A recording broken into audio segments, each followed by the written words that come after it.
அழுதுகிட்டு இருக்காளே. எம்மாடி என்னமா ஆச்சு, என்ன ஆச்சுன்னு சொல்லு. அதை விட்டு நீ பாட்டுக்கு அழுதுகிட்டு கிடக்குறவ.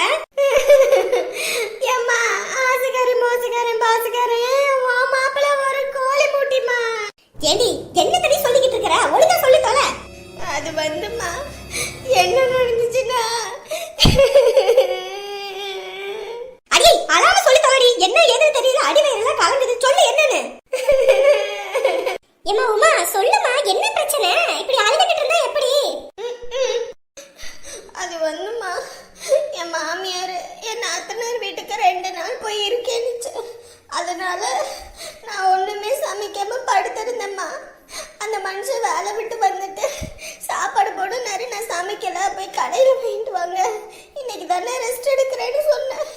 உடனே இந்த ஆள் என்ன பண்ணுது, போய் சமையட்டுக்கு போய் சமைக்கிற மாதிரி சமைச்சுக்கிட்டு அவங்க அம்மாவுக்கு போடு போட்டு உன் மருமக ஒரு வேலையும் செய்ய மாட்டேங்குது, என்னைய வேலை வாங்குது, அப்படி இப்படின்னு போட்டு கொடுத்துட்டாருமா. உடனே மாமியார் கல்வி வந்து என்னை திட்டி போதாத குறைக்கு என் நாத்தனாருக்கு போடு போட்டு சொல்லு. அதுவும் வந்து என்ன அந்த பேச்ச பேசிட்டாங்கம்மா. அப்ப என்னாச்சுன்னா, இதுக்குதான் யார் வீட்டு பஞ்சாயத்துக்கு வரக்கூடாது, வந்தா இப்படிதான் அசிங்கப்பட்டு போகணும். எல்லாம் என் நேரம் என் காலம். அப்பயே அந்த மனுஷன் வேண்டாம் வேண்டாம்னு சொன்னாரு. கேட்டனா பெத்த தாய் கஷ்டப்படுதேன்னு வந்தேன். அதுக்கு இதுவும் வேணும், இதுக்கு மேலேயும் வேணும்.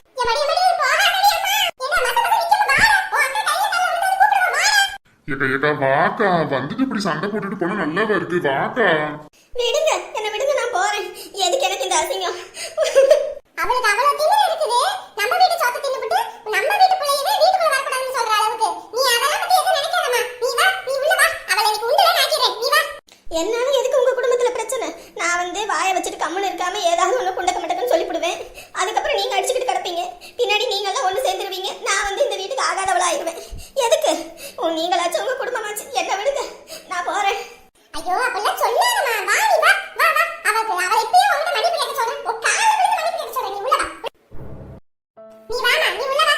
இங்க பாருமா, உன் வீராப்பு உன் தனாவட்டெல்லாம் நீ உங்க அம்மா வீட்ல வச்சுக்கணும், இங்க வந்து வச்சுக்க கூடாது. இது உன் மாமியார் வீடு, சரியா? ஒழுங்கு மரியாதையா என் பிள்ளைகிட்ட மன்னிப்பு கேளு. அத்தை நான் என்ன தப்பு பண்ணேனே மன்னிப்பு கேட்கிற அளவுக்கு? இங்க பாரு, என்னை கோவத்துக்கு ஆளாக்காத சொல்லிவிட்டேன். என் பிள்ளைகிட்ட மன்னிப்பு கேளு. அவளை எதிர்த்து பேசுற? உன் வயசு என்ன, அவ வயசு என்ன? இந்த குடும்பத்துல ஒரு பிரச்சனைனாலும் சரி, யாருக்கு எதுனாலும் அவ தான் ஓடி வரா, முன்னாடி வந்து நிக்கிறா. அப்படி இருக்கும்போது நீ என் மகளையே இழிவா பேசுறியா? ஒழுங்கு மரியாதையா மன்னிப்பு கேட்டு சொல்லிவிட்டேன். என்னால எந்த மன்னிப்பு கேட்க முடியாது. விடுங்க விடுங்க, நான் போறேன், நான் போறேன். போறேன்னா போங்க, யார் உங்களை இருக்க சொன்னா? என்னமா போறேன் போறேன்றீங்க, போங்க. பாத்தியாடா உன் பொண்டாட்டிய எப்படி பேசுறானு? சீ, எனக்கு இனிமே இந்த குடும்பமே வேணாம்பா, என்ன விடு. உன்னை கம்மி என்ன சொல்லிருக்கு? ஏம்மா, உன்னால என் பிள்ளைகிட்ட மன்னிப்பு கேட்க முடியுமா முடியாதா? என்னால முடியாது. இன்னொரு தடவை கேக்குறேன், முடியுமா முடியாதா? ஏங்க என்னத்த நினைச்சிட்டு இருக்கீங்க?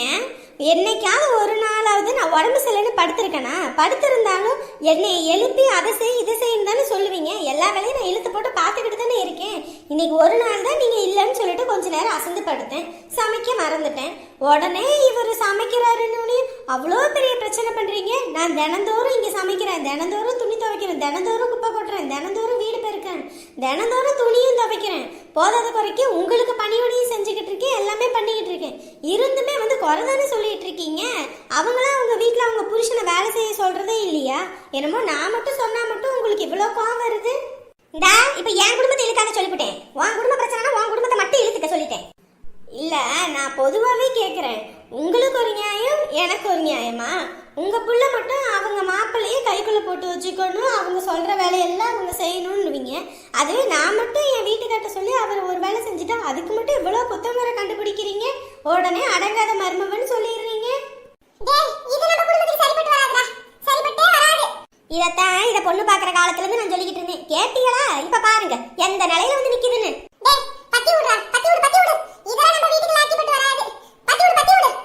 நான் எதுக்கு போகணும்? நீ இந்த வீட்ல இருக்கணும்னா மன்னிப்பு கேட்டு இருக்கணும். நீ பண்ணது தப்பு. என் பையனை வேலை செய்ய வச்சது தப்பு. அவன் சம்பாதிச்சிட்டு வர காசெல்லாம் நீ என்ன வச்சுக்கிற? அப்படி இருக்கும்போது அவனை வேலை செய்ய சொல்லுவியா? இதான் எங்க குடும்பம் சரிப்பட்டு வராது. நீ கிளம்பு. அத்தை நீங்க ரொம்ப வருத்தப்பட போறீங்க அத்தை. உன்னை கிளம்புன்னு சொல்லியாச்சு. நீ மன்னிப்பு கேட்டீனா மட்டும் தான் இந்த வீட்ல இருக்க முடியும். இல்லையா நீ கிளம்பு. என்னங்க இவங்க இப்படி பேசிட்டு இருக்காங்க, நீங்க பாட்டுக்கு நின்னுட்டே இருக்கீங்க. சொல்லுங்க என் மேல எந்த தப்பு இல்லைன்னு. தெரியுமே, உங்க அம்மாவையும் அக்காவையும் பார்த்துட்டாதான் வாயை திறக்காம புள்ள பூச்சி மாதிரி ஆயிடுவீங்களே. உங்களை போய் நம்பினேன் பாருங்க, என்ன சொல்லணும். நான் கிளம்புறேன். பாத்தியாடா உன் பொண்டாட்டியே பண்ற தப்பெல்லாம் பண்ணிவிட்டு இப்ப எப்படி போ அப்படின்னு சொன்னதுன்னா உடனே தாத்தா தூக்கிட்டு கிளம்புறா. இவ இதுக்கு தான் காத்துக்கிட்டு இருப்பா போல இருக்கு. எப்படா இந்த வீட்ல பெரிய பிரச்சனை வரும், எப்படா கையை தூக்கிட்டு அம்மா வீட்டுக்கு ஓடுவோன்னு இருப்பா போல. அது இன்னைக்கு நடந்துருச்சு. ஏம்மா இப்ப கூட உனக்கு மன்னிப்பு கேட்டு இந்த வீட்ல இருக்கணும்னு தோணல. கையை தூக்கிட்டு கிளம்பிட்டேன். என் மேல எந்த தப்பும் இல்லாத போது நான் எதுக்கு மன்னிப்பு கேட்கணும்? எனக்கு அந்த மன்னிப்பு கேட்டு ஒருத்தர் வீட்ல வாழணும்ன்ற அவசியம் கிடையாது. இதுக்கெல்லாம் பின்னாடி நீ ரொம்ப வருத்தப்பட போற பாத்துக்க. வருத்தப்பட போறது நானா இல்ல நீங்களான்னு பாருங்க. இவ்வளவு தூரமா பண்ணாங்க. நான் என்ன உனக்கு ஒண்ணும் போடாமையா கட்டி கொடுத்தேன்? எம்பிட்டு சீர்வரிசை செஞ்சிருப்பேன், எம்பிட்டு சவரன் போட்டிருக்கேன். அந்த மாப்பிள்ளைக்கு என்ன புத்தி கீது கலந்து போச்சா? இல்லம்மா, இனிமே நான் இந்த வீட்டுக்கே போக மாட்டேம்மா. எனக்கு இனிமே யாருமே வேணாம்மா, நீ மட்டும் போதும்மா. நான் இங்கே இருந்துக்கிறேம்மா. நீ இருந்தங்க, நீ இருக்கிறதுக்கு தானே இந்த வீடை கட்டி போட்டிருக்குது. உன்னை யார் இங்க இருக்க வேணாம்னு சொல்லுவா? நீ இரு, யாரு என்ன சொல்றாங்கன்னு நான் பாக்குறேன். இனிமே அந்த வீட்டுக்கு நீ போவே கூடாது. இந்த வீடு தான் உனக்கு எல்லாமே. நீ இங்கதான் இருக்கிற. அத்தை என்ன? இல்லைங்க அத்தை, நான் அப்படி சொல்றேன்னு தப்பா நினைச்சுக்காதீங்க. உமா தான் கொஞ்சம் அனுசரிச்சு போகணும். குடும்பம்னா 1000 தான் இருக்கும். வாழ்க்கையில வர பிரச்சனையெல்லாம் பார்த்து ஓடிக்கிட்டு இருந்தோம்னா நம்ம ஓடிக்கிட்டே தான் இருக்கணும். பின்னாடி எதிர்த்து நின்று சமாளிக்கணும். அதுதானே வாழ்க்கை. இங்க பாரு, இந்த குடும்பத்துக்கு நல்லது கெட்டது சொல்ற அளவுக்கு நீ ஒண்ணும் இந்த வீட்டுக்கு காசு சம்பாரிச்சு கொடுக்கல. ஒழுங்கா உன் வேலை என்னமோ வேலையை மட்டும் பாரு. போ அந்த சைடு. என் பிள்ளைக்கு இது நியாயம் சொல்லி வந்துருச்சு. நல்லது சொன்னா கூட இந்த காலத்துல பொல்லாப்பு தான் வந்து சேரும். ஏம்மா, நான் போறேம்மா, நான் போறேன். இனிமே இந்த வீட்டுல இருக்கலம்மா. நான் வந்து ஒரு நிமிஷம் தான் கூட ஆகல, அதுக்குள்ள உன் மருமவ நான் இருக்கிறது பாரமா இருக்குன்னு சொல்லுது. சரி, நான் போறேன், நான் போறேன். ஏய் ஏய், என்னடி பண்ணிக்கிட்டு இருக்க? ஏன் உமா? அப்புறம் என்னம்மா, உன் மருமவ எப்படி சொல்லுதுன்னு பாத்தியா? அனுசரிச்சு போகணுமா? நான் அனுசரிச்சு போனதே இல்லையாம்மா. அதான் சொல்லுவாங்கல்ல, கல்யாணம் ஆகிற வரைக்கும் தான் அண்ணன் தம்பி பாசம் லொட்டு லொஸ்கெல்லாம். கல்யாணம் இன்னொரு வீட்டுக்கு போயிட்டா அன்னிக்கறி வந்து நம்மள வீட்டுக்குள்ளேயே விட மாட்டான்னு சொல்லுவாங்கல்ல. அது சரியா தான் இருக்கு. என்னால யாருக்கு எந்த ஒரு கஷ்டமும் வேணாம். நான் போறேன், நான் எங்கேயோ போறேன். முதல்ல பைய கொடு. அவளே சாப்பாட்டுக்கு இந்த அன்னைக்கு ஒருத்தரை ஒண்டி பொழைக்கணுன்ற மாதிரி ஒண்டி பொழைச்சுக்கிட்டு இருக்கா. அவ சொல்றதுல நீ போய் பெருசா எடுத்துக்கிட்டு இருக்க. அப்படியெல்லாம் நீ நினைக்காதம்மா. நான் இருக்கேன், இந்த அம்மா இருக்கேன். நீ எதை பத்தியும் கவலைப்படாத. முதல்ல அந்த மாப்பிள்ளைக்கு நம்ம யாரு என்னன்னு காட்டணும். உங்க அண்ணனுங்க வரட்டும். வந்ததுக்கு அப்புறம் அவங்க கிட்ட சொல்லுவோம். 4 போடு போடுவாங்க. அப்பதான் அவங்களுக்கு எல்லாம் நம்ம மேல பயம் இருக்கும். எனக்கு ரொம்ப கஷ்டமா இருக்குமா. எனக்கு யாருமே இல்லம்மா. நான் ஒரு அனாதை ஆயிட்டேம்மா. பாரு, இந்த மாதிரி வார்த்தையெல்லாம் இங்க பேசிக்கிட்டு வச்சுக்க, அப்புறம் என்ன பண்ணுவேன்னு தெரியாது. ஒழுங்கா பைய எடுத்துட்டு போ, உள்ள போ. நான் யாரு என்னன்னு அவங்களுக்கு காட்டுறேன். சரிம்மா. புள்ளைய சீர்வரிசை எல்லாம் போட்டு கட்டி கொடுத்தா நல்லா பார்த்து பையன் நினைச்சு ஒவ்வொன்றையும் பார்த்து பார்த்து பண்ணுனா இவங்க என்ன வேலை பாக்குறாங்க? என் புள்ளையவே துரத்தி விடுறாங்களா வீட்டை விட்டு? வரட்டும் வரட்டும், என் பசங்க வரட்டும். கண்ணுக்கு கண்ணா சிங்கக்குட்டி மாதிரி வளர்த்து வச்சிருக்கேன். 2 பேர்த்திட்டையும் சொன்னா 4 போடு போடுவாங்க. அப்பதான் அவங்க எல்லாம் அடங்குவானுங்க. அப்பதான் என் புள்ள மேல ஒரு பயம் இருக்கும். வரட்டும், இன்னைக்கு அவங்களுக்கு நாங்க யாருன்னு காட்டுறேன். ஹலோ அம்மா, என்னம்மா திடீர்னு கூப்பிட்டுருக்கேன்? இல்லைம்மா, மகா வயசுக்கு வந்து நாளையோட 7 நாள் ஆகுதுமா. 7 நாள் வரைக்கும் குடிசையை வீட்டில் வச்சுக்கிட்டு இருக்கக்கூடாது. அதனால் வந்து அதெல்லாம் விடிய காத்தால 4 பேர் எந்திரிக்கிறதுக்கு முன்னாடி எடுத்து போட்டுட்டு அப்புறம் பாப்பா பழங்கின துணியெல்லாம் எடுத்து போட்டு எரிச்சிட்டு பாப்பாவை உள்ளே விடணுமா. வீட்டுக்குள்ளே விடுறதுக்கு தான் உனக்கு தெரியுமா என்னமோ தெரியலன்ட்டு தான் ஃபோன் பண்ணேன். ஓ சரிம்மா சரிம்மா, அப்படிலாம் ஒன்று இருக்கா? ஏம்மா நீ வரலையா? ஏமாடி, என் நிலமை தான் உனக்கே தெரியுமில்ல. நான் வந்தால் உன் மாமியாருக்கு ஆகாது. அதுவும் இல்லாமல் நான் வந்து எல்லாம் முன்ன நின்று செஞ்சேன்னா அதுக்கும் குறை சொல்லுவாங்க. அதனால நான் எப்படி செய்யணும்னு சொல்கிறேன். நீயே பார்த்து பண்ணிடுடாமா. என்னம்மா நீயும் ஒதுங்கிக்கிட்டனா எனக்கு யாருமா இருக்கா? சாயங்காலம் கழிக்கணும்னா 4 பேராவது வேணும். கூட்டத்தையும் சேர்க்க விடாது என் மாமியார். நான் என்னம்மா பண்ணுவேன்? எல்லாம் நம்ம தலையெழுத்துமா. அதுதான் இப்படி இருக்குது. சரி, மகா எங்கே இருக்கா? மகா கிட்ட ஒரு 2 வார்த்தை பேசிக்கிறேன். போன கொடுக்குறியாம்மா? சரிம்மா. மகா இந்தாம்மா பேசு. யாருமா? நமக்கு யார் கூப்பிடுவா? எல்லாம் உங்க அம்மாயி தான். 2 வார்த்தை பேசணும் நாங்க. பேசுமா. ஹலோ அம்மாயி, நல்லா இருக்கீங்களா? போயிட்டு நீங்க படுக்க இருந்துட்டீங்க, என்ன பார்க்க வரலையா? எப்ப வரீங்க? வரணுண்டாமா, வரணும்னு ஆசை தான். ஆனால் என்ன பண்ணுறது, ஏதாவது சூழ்நிலை சரியில்லைல்ல. இது 1 வாரம் கழிச்சு அம்மா நீ அப்பா 3 பேர் வாங்கம்மா. நம்ம வீட்டில் உனக்கு விருந்து வைக்கிறோம், வந்துடணும் சரியா? ஐயோ அதெல்லாம் ஒன்றும் வேணாம் அம்மாயி. எம்மா உங்ககிட்டயே காசு இல்லை, நீ இது அதை இதுன்னு பண்றேன்னு காசு செலவு இழுத்துக்காத. கம்பெனி இரு சரியா?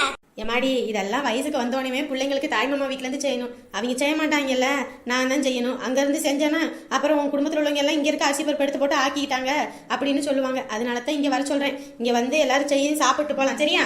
ஐயோ, ஆடுது வெள்ளையங்காட்டுக்குள்ள போகுது. அங்கே போனால் அடி வெளுத்து விடுவானே. என்னம்மா என்னாச்சு? ஏமா ஆடு வெள்ளையங்காட்டுக்குள்ள போயிடுச்சுமா. அங்கே போனால் ஆடை கட்டி வச்சு அடிச்சு விடுவாங்க. நான் அப்புறமேட்டு கூப்பிட்றேன், வைக்கிறேன். ஒரு ஃபோன் பேச முடியல, அதுக்குள்ள அந்த காட்டுக்குள்ள போயிடுது. இங்கே இருக்கிறதெல்லாம் புல்லு மாதிரி தெரியலையா இதுக்கு? ஏமா இப்படி எல்லாம் வத்தல் காய வச்சு 80 வருஷம் ஆகி போச்சு இல்ல? ஆமாம்மா, நீ சின்ன பிள்ளையா இருக்கும்போது தினமும் தீனின்ட்டே இருப்ப. அப்ப வெளியில கடையில எல்லாம் வாங்கி கொடுத்தா உனக்கு செரிக்காம போயிருன்னு சொல்லி இப்படிதான் அம்மா அதை இதன்னு செஞ்சு உனக்கு கொடுப்பேன். ஆமாமா, அப்ப உள்ள டேஸ்ட் எல்லாம் இப்பெல்லாம் எதுலயுமே கிடைக்கல. போன வாரத்துல கூட வத்தல் கடையில வாங்கினேன், ஆனா அந்த அளவுக்கு டேஸ்ட் எல்லாம் இல்லம்மா. ஏமா வீட்டுல மிஞ்சி போன சொத்த குப்பையில கொட்டுறோம். அதுக்கு பதிலா இந்த மாதிரி வடகம் போட்டு வச்சுக்கிட்டா பிள்ளைங்க கேட்கும் போது சாயந்தரம் ஸ்கூல் விட்டு வரும்போதோ காலேஜ் விட்டு வரும்போது பொரிச்சு கொடுத்து அதுக்கு நல்லா சாப்பிடும்ல. எதுக்கு வேஸ்டா கொட்டிக்கிட்டு? எங்கம்மா நானும் இதெல்லாம் பண்ணணும் வைக்கணும்னு தான் நினைச்சுக்கிட்டே இருப்பேன். ஆனா வேலை தான் தலைக்கு மேல இருக்குதே. ஏமா காலையில மாப்பிள்ளையும் பையனும் போயிடுறாங்க, அதுக்கப்புறம் நீ ஒரு ஆள் தானே வீட்டுல இருக்க. அப்படி என்ன வேலை இருக்க போது?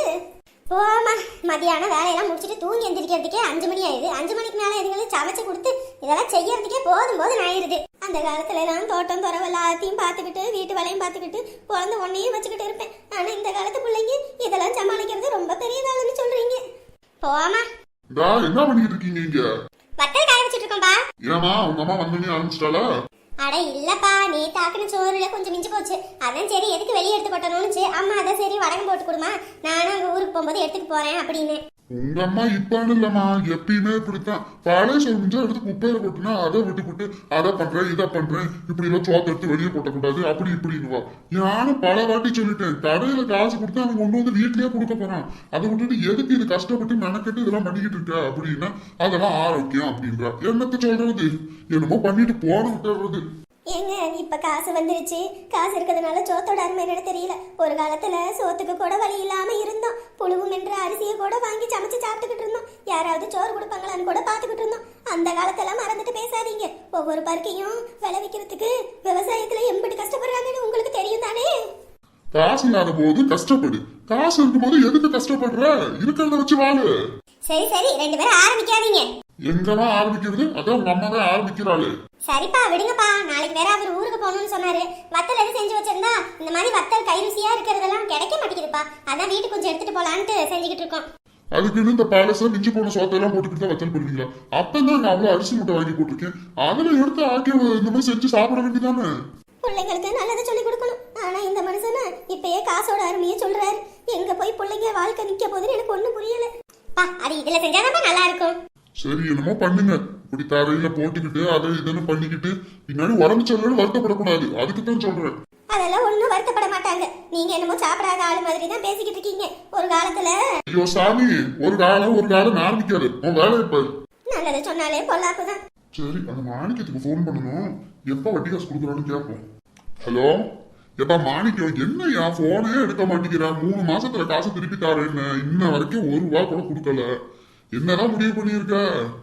சரி வரசா கூட, எங்களுக்கு 1000 செலவு இருக்கு. வயசான காலத்துல ஆஸ்பத்திரி அது இதுன்னு போகணும் வரணும். சரி சரி. ஐயோ